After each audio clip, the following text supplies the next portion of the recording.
What's going on, too? I hope you're doing well.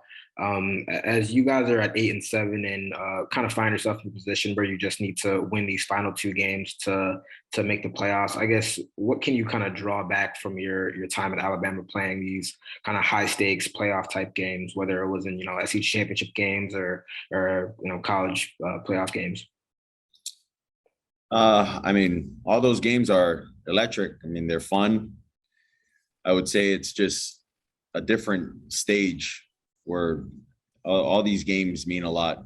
Getting towards the ending of the season. So I would say all of these games are big time games, and we got to do all that we can to prepare the right way so that we can hopefully go ahead and get a win this week.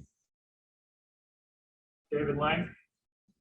So, Tua, you guys did something that no NFL team has done in history. You've had a 7-game losing streak and a 7-game winning streak in the same season.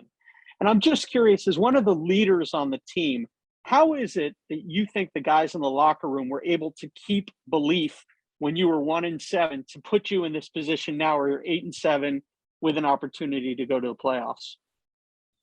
I think the belief's always been in the locker room. It's really just the execution from all of us being able to play together. There'd be times where, the defense plays really well and we got to pick it up on offense. We don't play as well as we should, and vice versa. Or maybe something happens where, penalties take a toll on the game for us as a team. So, we just weren't playing complementary football like we've been saying. The way that we're kind of doing now. So that's that. Travis? Hey, Tua, I always enjoy asking about the opposing team's safeties and kind of how they make your job more difficult. Tennessee has an all-pro and Kevin Byard. What have you seen from him and how he kind of makes that defense click as far as disguise coverages and everything they do? Yeah, like you said, he's a pro bowler. So, he's really good at what he does. In the back end, he's their communicator. He gets guys aligned in the back end. He communicates out where everyone needs to be, who's pressuring, who needs to replace him, all of that. So, he's the captain for them in the back end. I think he's done a really good job. So definitely got to be aware of where he's at and who he's covering at all times. And look pretty much elsewhere for our matchups. Great. Thank you. David Baronis. Hey, so Ryan Tannehill will be on the other side. For Dolphins fans, that brings a lot of extra meaning to this game, as if it needs anything extra. For you, do you just forget about the opposing QB and focus on who you're going against, which is the actual Titans defense?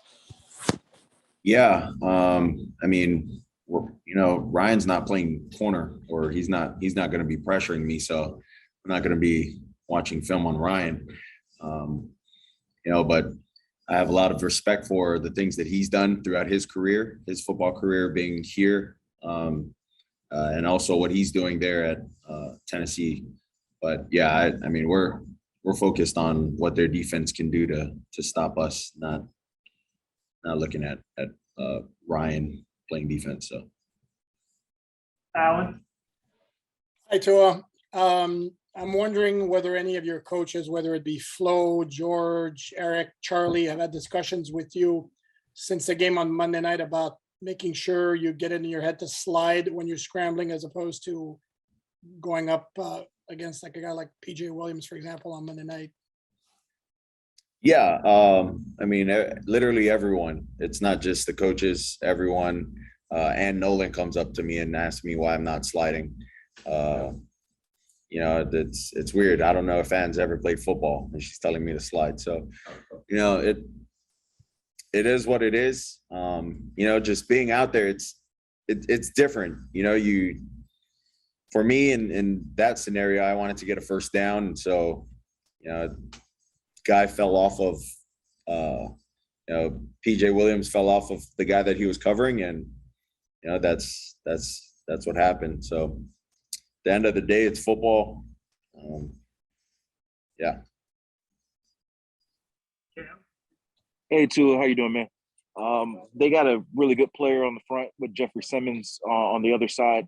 curious, as a quarterback, what does interior pressure do for you versus maybe traditional edge pressure, as far as your how you are in the pocket and trying to do what you guys want to do offensively? Yeah, interior pressure wreaks havoc really on the game, both in the run and the passing game. In the run game, because the holes aren't going to be there. The runner's got to bounce it out, forcing their edge players, which really they're contained players, are more than likely going to be out there. And for the pass game, stepping up, it's hard to step up into the pocket with interior pressure. But I'm pretty good friends with Jeffrey.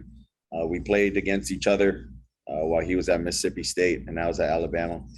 Great player, good person, but we do understand that it's going to be a tough task for us offensively to know where he's at all times and get him blocked.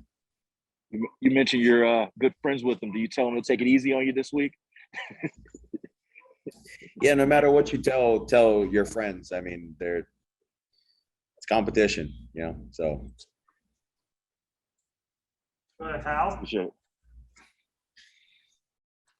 Tua, I wanted to ask you about Mac's impact on the offense. I mean, you guys talk about guys making the most of their opportunities, and Mac has had limited opportunities, but it seems like he's made an awful lot of big plays. I wonder if you could describe that impact he has for you guys. Yeah, Mac's made a great impact for us. As you can see, every time he's down the ball on the 1 yard line, that gritty is amazing.